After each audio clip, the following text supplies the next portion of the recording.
आऊं तांखां हिते इहो पुछण आई आहियां त मूंखां कहिड़ी ॻाल्हि जो बदिलो वरितो आहे तां खान बहादुर ऐं हुनजे पुट जे साम्हूं पाण वणाइण जे चकर में मूंखे ॿी वाटे ते बिहारे छॾियो आहे। मां कहिड़ो पंहिंजो कारो मुंहुं कयां? तव्हां ते एतमाद करे मूंखे त वॾी सज़ा मिली रही आहे। सूमर ते पहिरीं फुर्सत में इहो कमु करण जो इरादो कयो अथमि। अच्छा, मूंखे तूं इहो ॿुधाए त उनखे फुल फ्राई करण जी घणी मिठाई वठंदी? ही तव्हां छा पिया चओ बिजार खान?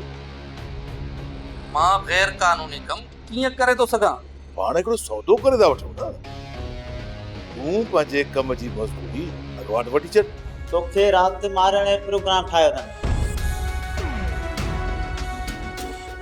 तूं कंहिं तरीक़े सां यूनिया पोइ जेके खान बहादुर ताईं पहुचो। मां क़बीलाई झगड़नि जे सख़्त ख़िलाफ़ आहियां। सिंध जी तबाही जो हिकिड़ो ई सबबु आहे, ज़ातियुनि ऐं बिरादरियुनि जा टकरार। शम्स अली, मां तुंहिंजी ॻाल्हियुनि सां मुतमइन आहियां, पर हिकु ॻाल्हि मां ज़रूर ऐड कंदुसि। कबीलाई छेड़ा, इहे फज़ूल रस्मूं, ग़लत अक़ीदा जन सिंध खे अञा पुठिते धिके छॾियो आहे। सभिनी वबाउनि जी जड़ जहालत आहे, जहालत।